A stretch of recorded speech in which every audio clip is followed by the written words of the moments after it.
안녕하세요.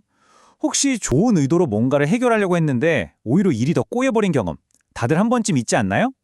오늘은 바로 그 이야기, 선형적 해결책의 역설에 대해 파헤쳐 볼 겁니다.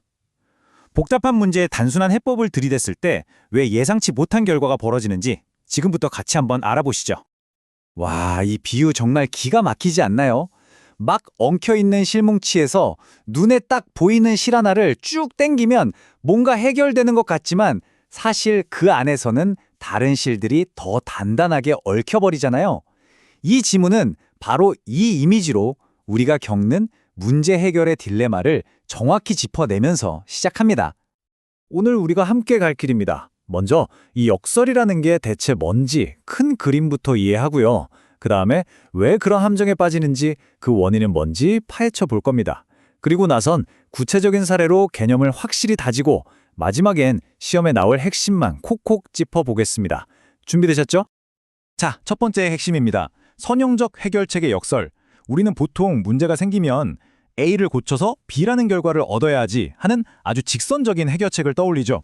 하지만 이 지문은 아주 단호하게 말합니다. 문제가 여러 겹으로 복잡하게 얽혀 있을 땐 그런 단순한 접근법은 통하지 않는다고요.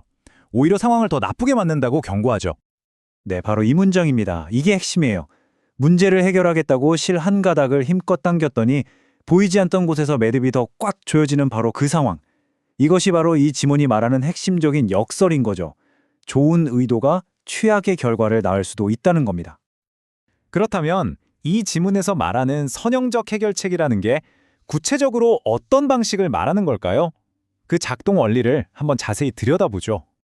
키워드는 바로 구성요소 기반 접근 방식입니다. 이게 뭐냐면요. 마치 의사가 환자를 볼 때 머리 아프면 진통제, 배 아프면 소화제 이렇게 따로따로 처방하는 것과 같아요. 각 증상만 보는 거죠. 하지만 그 모든 증상이 사실은 하나의 큰 원인에서 비롯된 서로 연결된 관계라는 점은 놓치고 마는 겁니다. 이 과정의 가장 큰 함정이 바로 여기에 있습니다. 보세요. 1단계에서 큰 문제를 잘게 쪼개요. 2단계에서 그 쪼개진 문제들을 하나씩 해결하죠. 그랬더니 3단계에서 전혀 예상치 못한 새로운 문제들이 막 생겨나는 거예요. 그럼 어떻게 될까요? 다시 1단계로 돌아가서 그 새로운 문제를 또 쪼개기 시작하는 거죠. 결국 해결은커녕 문제만 계속 만들어내는 쳇바퀴에 갇히고 마는 겁니다. 아니, 도대체 왜 문제를 해결하려고 하는데 자꾸 새로운 문제가 생겨나는 걸까요? 이 근본적인 이유에 대해서 이 지문은 마치 인생의 진리 같은 한 가지 사실을 딱 제시합니다. 핵심은 바로 이거예요. 동전의 양면처럼 세상의 모든 것에는 좋은 점과 나쁜 점이 함께 있다는 거죠. 자, 이걸 해결책에 한번 적용해 볼까요?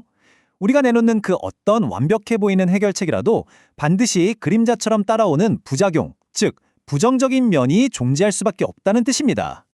이 표를 보면 개념이 아주 명확해집니다. 왼쪽의 장점을 보세요.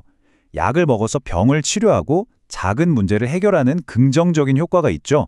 하지만 오른쪽 단점을 보세요. 그 대가로 부작용을 감수해야 하고요. 그 해결책 자체가 또 다른 단점을 낳으면서 결국 새로운 문제를 만들어냅니다. 모든 해결책은 이런 양면성을 가질 수밖에 없다는 거죠. 바로 이 지점입니다. 쪼개진 문제 하나하나에 임시방편을 적용할 때마다 그 해결책들이 가진 작은 단점과 부작용들이 생겨나겠죠. 그 작은 부작용들이 서로 얽히고 설켜서 나중에는 처음보다 훨씬 더 크고 풀기 어려운 마치 괴물 같은 문제를 만들어내는 겁니다. 자, 지금까지는 좀 이론적인 얘기 같았죠? 그래서 이 지문이 아주 친절하게 우리 일상 속에서 이 역설이 어떻게 나타나는지 아주 명확한 두 가지 사례를 들어 설명해 줍니다. 첫 번째는 기술의 역설입니다. 당장 여러분 손에 있는 스마트폰 한번 생각해 보세요. 분명 시간을 아끼려고 더 효율적으로 살려고 산 건데 어때요?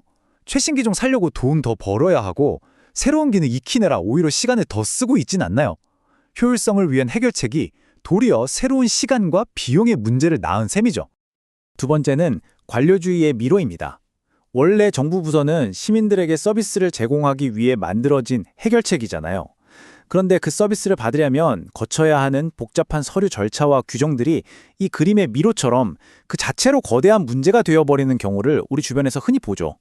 도움을 주려던 시스템이 오히려 장애물이 되어버린 역설적인 상황입니다.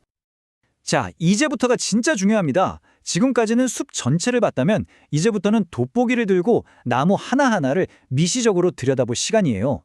특히 시험에서 키워드나 빈칸 문제로 나올 수 있는 중요한 부분들이니까 바짝 집중해 주세요. 첫 번째 핵심 단어, linear, 선형적인, 딱 이름 그대로 직선을 떠올리시면 됩니다.